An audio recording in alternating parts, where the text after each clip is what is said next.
Department of Agriculture, yung Masagana program.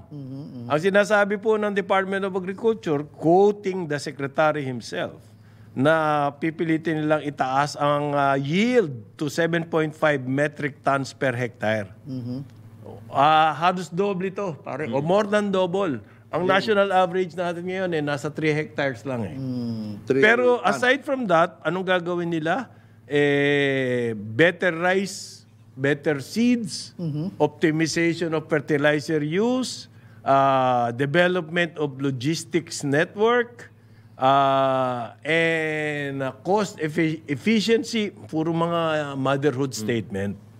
Ang hinahanap po dito, ayon sa feedback na nakukuha namin, mga detailed, mga detalya po ng mga yan. How do you, let's say, improve the quality of rice seeds? Meron na bang specific dyan? Masyadong generic lahat. Halimbawa, yung logistics. Anong mga kwansi? Meron ba tayo natatap na mga logistics experts halimbawa na magsasabi paanong gagawin natin? Masyadong mga generic motherhood statement ang naririnig natin.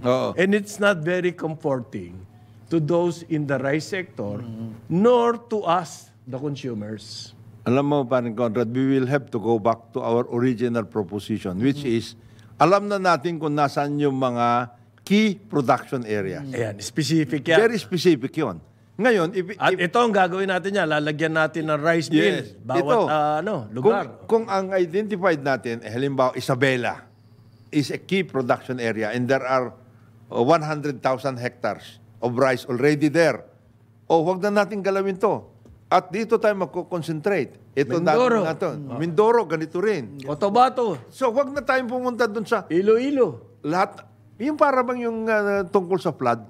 Mayroon tayong thousands of rice production, pero pira-piraso. Di ba? Walang ibig sabihin yun eh. Di ba? Yan sana ang gusto natin mangyari kay Secretary Laurel. Halimbawa, sinabi niya, okay, we will have more seeds. Saan mo dadalhin yung seeds? Tsaka paano may didistribute? Paano mo didistribute? How do you convince farmers that they gamitin mo to? Sa specific roadmap sana. Yes. Na saan ang ating direksyon. Yun ang gusto marinig eh. At mayroon talaga yan. Para rin yan yung flood control, mayroon talagang master plan. Kasi river basin based nga eh. Kaya lang, yung pera na pupunta sa pira-piraso. Pira-piraso eh. Na wala namang kinalaman doon sa master plan. Yun ang matindi ron. Yun ang matindi ron. So ang target natin, 7.5 metric tons ang yield. And that's it. Kumbaga sabi, Jonathan, Joel, pupunta tayo sa Quiapo. Yan. Yan ang target natin.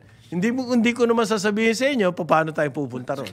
Magbibisikleta ba tayo? Maglalakad tayo? Lilipad tayo?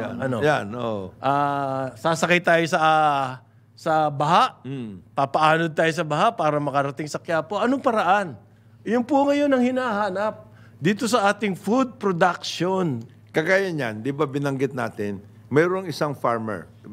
Maganda to 15 tons yung sa Bicol. Galing nun. Dito ba sa Bicol, na itong area ng farmer na ito, ilan pa bang hektarya pwede natin palawakin dyan? Na parehong technique ang ginamit. Yung ganong klase.